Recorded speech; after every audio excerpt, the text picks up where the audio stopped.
शैक्षणिक प्रवास अधिकाधिक सुखकर व्हावा या ध्येयाने प्रेरित होऊन भाषा विषयाअंतर्गत इयत्ता दुसरीच्या विद्यार्थ्यांना अध्यापन करण्यासाठी जिल्हा शिक्षण व प्रशिक्षण संस्था बुलढाणा यांच्या मार्फत मार्गदर्शक व्हिडिओच्या मालिकेतील हा एक व्हिडिओ। शिक्षक बंधू आणि भगिनींनो, विद्यार्थी वर्णमालेतील सर्व अक्षरे व त्यांचे ध्वनी ओळखतात। या अर्थाने आपण इयत्ता दुसरीच्या विद्यार्थ्यांना मार्गदर्शन करणार आहोत। तर यासाठी म्हणून काय बरे करावे लागेल, तर सर्वात अगोदर आपल्याला 2009च्या शासन निर्णयानुसार मान्य करण्यात आलेली वर्णमाला माहीत असणं फार गरजेचं आहे। आणि इयत्ता पहिलीच्या अभ्यासक्रमामध्ये आपण विद्यार्थ्यांना हा भाग बऱ्यापैकी शिकवलेला सुद्धा आहे। तर सर्वात अगोदर आपण बघूया की मराठी विषयाअंतर्गत आपल्याला कोणत्या प्रकारचे 14 स्वर या ठिकाणी देण्यात आलेले आहेत। तुम्ही या ठिकाणी स्लाइडवर बघू शकता। आपल्याला इयत्ता पहिलीसाठी जे 14 स्वर दिलेले आहेत या 14 स्वरांचं विद्यार्थ्यांना ज्ञान देणं फार गरजेचं आहे आणि आपण इयत्ता पहिलीमध्ये ते केलेलं सुद्धा आहे। तर ही जे 14 स्वर आहेत तर त्यांच्या आपण एकदा वाचून बघूया। अ, आ, ई, ई, उ, ऊ, ॲ, ए, ऐ, ओ, औ, ऑ, आणि आहा असे हे 14 स्वर आहेत। आणि या व्यतिरिक्त आपण पुढचा जो विद्यार्थ्यांना परिचय करून देणार आहोत तर आपल्या मराठी विषयाअंतर्गत असणाऱ्या 36 व्यंजनांचा, की ज्यामध्ये ही 34 व्यंजनं आहेत आणि 2 हे संयुक्त व्यंजनं आहेत। तर यांचा परिचय आपण विद्यार्थ्यांना करून दिलेला आहे। आपल्या पाठ्यपुस्तकामध्ये त्याचा समावेश देखील झालेला आहे। या 14 स्वर आणि 36 व्यंजनांवर आधारित आपल्याला इयत्ता पहिलीमध्ये काही अक्षर गट तयार करून देण्यात आलेले आहेत। त्या अक्षर गटांचा आपल्याला या ठिकाणी विद्यार्थ्यांना वर्णमालेच्या दृष्टिकोनातून विचार करायचा आहे, की जसं क, म, ल, अ आणि आ।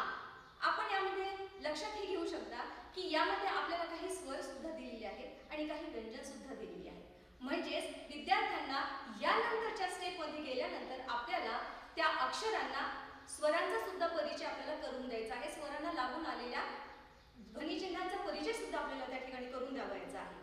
आता हा झाला पहिला अक्षर गट। दुसरा अक्षर गट आहे घ, र, ब, ई आणि ई। यामध्ये आपल्याला ह्रस्व आणि दीर्घ या दोनही ईचा परिचय आपल्याला विद्यार्थ्यांना करून द्यावायचा आहे। तिसरा जो अक्षर गट आहे तो आहे न, स, प, उ आणि त।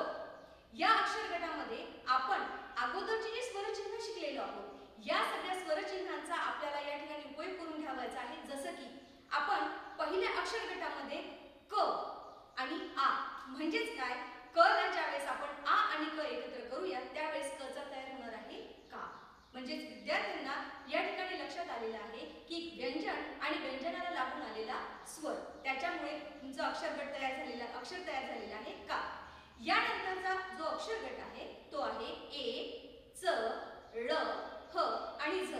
आणि यानंतर अजूनही 4 अक्षर गट जे आहेत ते तुम्हाला इयत्ता पहिलीच्या अभ्यासक्रमामध्ये समाविष्ट करून देण्यात आलेले आहे।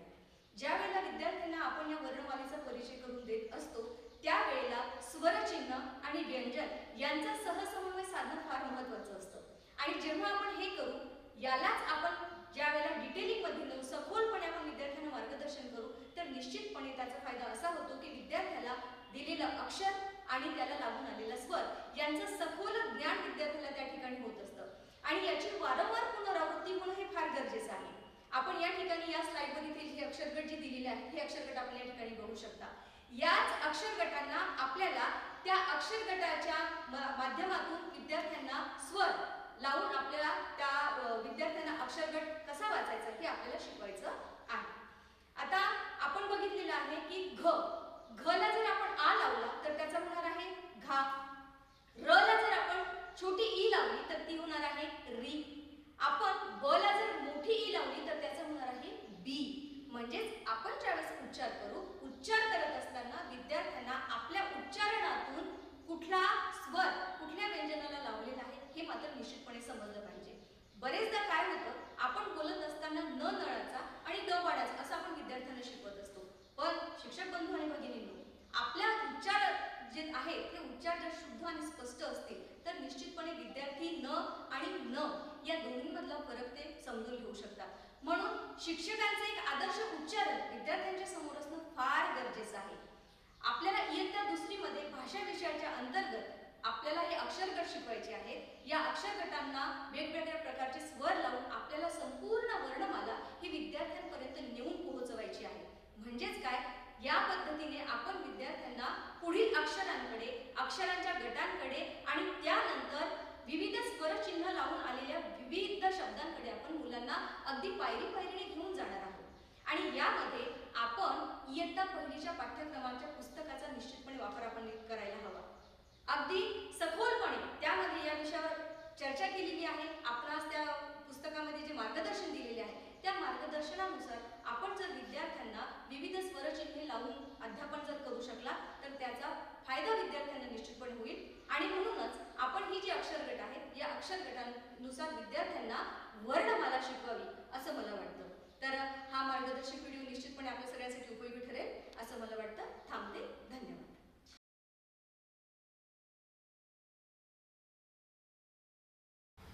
सर्वांना नमस्कार। निपुण महाराष्ट्र कृती कार्यक्रम अंतर्गत आपण इयत्ता दुसरीचा दुसरा स्तर वर्णमालेतील सर्व अक्षरे व त्यांचे ध्वनी म्हणजेच उच्चार ओळखतो व त्याचे वाचन करतो हे आज आपण पाहणार आहोत। यापूर्वीच्या मागील व्हिडिओमध्ये आपण काही वर्ण, काही अक्षर शिकलेलो आहोत। आजच्या या व्हिडिओमध्ये आपण त्यापुढील अक्षरांचा वाचन सराव करून घेणार आहोत। हा वाचन सराव करत असताना आपण त्यामध्ये वेगवेगळ्या कृतींचा उपयोग करणार आहोत। त्यापैकी सर्वप्रथम कृती म्हणजे वर्ण बघा, वाचा व वेगळा वर्ण शोधा। म्हणजे आपल्या समोर काही वर्ण दिलेले असतील, जसे की इथे आपल्याला दिसत असेल पे, ब, ट।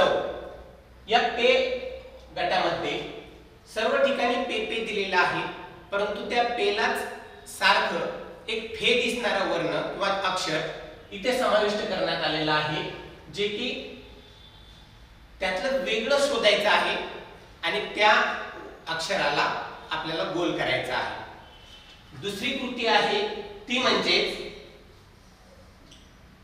काही वर्ण दिलेले आहेत आणि त्याच्या समोर शब्द दिलेले आहेत। विद्यार्थ्यांना सर्व वर्णमालेचं वाचन सराव झाल्यामुळे, सर्व अक्षर वाचता येत असल्यामुळे त्यांना ते वर्ण पाहायचे आहेत, ते अक्षर पाहायचे आहेत। जसे की बॅ, दो आणि चौ। या बॅच्या समोर बॅट दिलेला आहे, तर या बॅट मधला बॅला त्या विद्यार्थ्याला गोल करायचा आहे।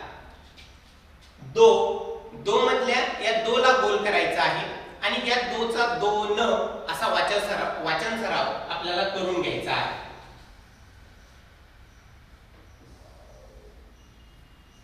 तिसरी कृती आपण अशी करू शकतो की शी आणि शी, ऱ्हस्व आणि दीर्घ अशा दोन्ही इथं शी देत दाखवण्यात आलेले आहेत। त्याच्या पुढे काही शब्द देण्यात आलेले आहेत। मग हे जे शब्द आहेत या शब्दामध्ये शी हा शब्द किंवा हा वर्ण कुठे कुठे येतो त्याला आपल्याला लाईनने एक रेष मारून जोडायचा आहे आणि मग त्यासोबतच त्या संपूर्ण शब्दाचं वाचन सुद्धा करायचं आहे। मॅट, मॅट, मॅनेजमेंट, मॅडम असे वेगवेगळे शब्द आहेत। त्या शब्दाला मॅट हा वर्ण किंवा हे अक्षर आपल्याला शोधायचं आहे आणि त्याला आपल्याला रेषेने जोडायचं आहे। अजून एक कृती आहे ती म्हणजे चित्रवाचन। या चित्रवाचनामध्ये ध्वनी आणि उच्चार या दोन्ही गोष्टी आपल्याला पाहायच्या आहेत। चित्रवाचन करत असताना सर्वात पहिलं चित्र आहे ते म्हणजे केळी। या केळीला बघा खाली एक ध्वनी दिलेला आहे के, मग त्यातला पहिला ध्वनी कोणता येतो चित्रामधला, तो म्हणजे के।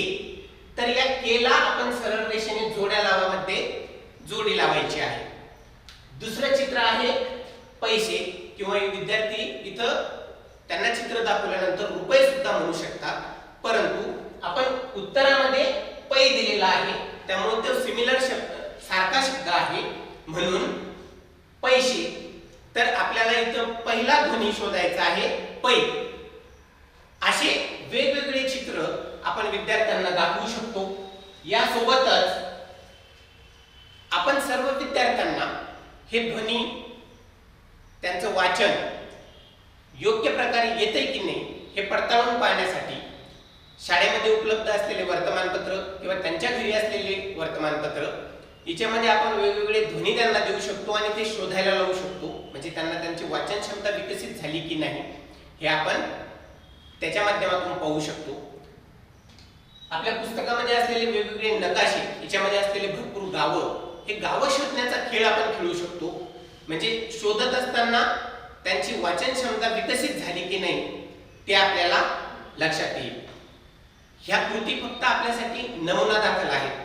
याच्यासारख्या अनेक कृती आपण वर्गामध्ये राबवू शकतो. यासोबतच आपल्या शाळेमध्ये भाषापेटी तसेच वेगवेगळे साहित्य उपलब्ध आहे, त्याच्या माध्यमातून आपण सर्व मुळाक्षरांचा वाचन सराव करू शकतो. धन्यवाद.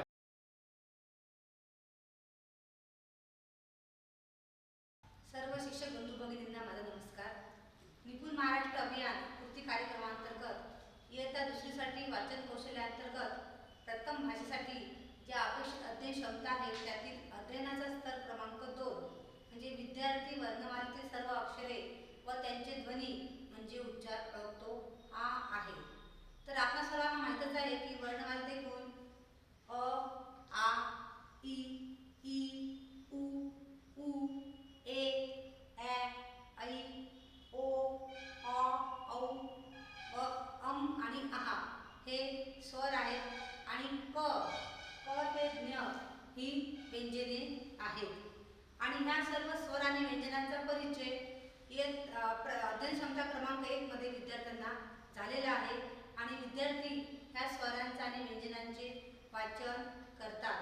तर आपण आता पुढील व्हिडिओमध्ये बघणार आहोत की ह्या क ते ज्ञ या व्यंजनांना अ ते आहा हे स्वर लावून वाचन कसे करावे. तर सर्वप्रथम बघा, हा आहे आ. आ हा स्वर क या व्यंजनाला लावला. क, आ, का. आ, का. क, आ, का. अशा प्रकारे आपण काचे वाचन केले. नंतर आहे ख. ख, आ, खा. ख, आ, खा. अशा प्रकारे ख या व्यंजनाला आ लावून आपण ख, खा असे वाचन केले. नंतरचं व्यंजन आहे ग. ग या व्यंजनाला आ हा स्वर लावून ग, आ, गा. ग, आ, गा याप्रमाणे वाचन घ्यायचे आहे. अशाच प्रकारे क ते ज्ञ हे सगळे व्यंजनांना आ हा स्वर लावून आपण का ते ज्ञ याप्रमाणे प्रत्येक विद्यार्थ्याचं वाचन घ्यायचं आहे. त्यानंतरचा स्वर आहे ई. ऱ्स्व ई. याचं सुद्धा आपण या व्यंजनांना लावून वाचन करायचं आहे. क, ई, की. क, ई, की. ऱ्स्व ई असल्यामुळे आपण याचा उच्चार पटकन करायचा आहे. नंतर ख या व्यंजनाला ई लावली. ख, ई, खी. ख, ई, खी. नंतर ग या व्यंजनाला आपण ई हा स्वर लावणार आहे. त्याला ग, ई, गी. ग, ई, गी. ऱ्स्व असल्यामुळे आपण उच्चार पटकन करत आहे. अशा प्रकारे क ते ज्ञ या प्रत्येक व्यंजनाला ई हा स्वर लावून आपण वाचन करून घ्यायचं आहे. त्यानंतरचं आपलं पुढचं व्यंजन आहे ई. दीर्घ ई म्हणजे दीर्घ विलांटी घ्यायची आपल्याला. त्याचं वाचन करायचं आहे क, ई, की. दीर्घ असल्यामुळे आपण दीर्घ उच्चार करायचा आहे. क, ई, की. त्यानंतर दुसरं व्यंजन घेतलं आपण ख. ख, ई, खी. ख, ई, खी. दीर्घ उच्चार करायचा आहे. विद्यार्थ्यांना स्पष्ट करून सांगायचं आपल्याला की ऱ्स्व आणि दीर्घ, कारण वाचनामध्ये जर आपण चुका केल्या तर लेखनामध्ये सुद्धा आपल्या पुढे चुका होऊ शकतात. म्हणून विद्यार्थ्यांना वाचनापासूनच ऱ्स्व आणि दीर्घाची ओळख आपल्याला करून द्यायची आहे.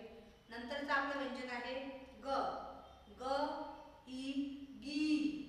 ग, ई, गी. याप्रमाणे आपण क ते ज्ञ या व्यंजनांना ई हा स्वर लावून आपण की, खी, की याप्रमाणे वाचन करून घ्यायचं आहे. नंतर पुढचा स्वर आहे आपला उ. हा सुद्धा ऱ्स्व आहे हे आपल्याला विद्यार्थ्यांना स्पष्ट करून सांगायचे आहे. उ म्हणजे ऱ्स्व उकार. पहा इथे आपण क या व्यंजनाला उ लावला आहे. क,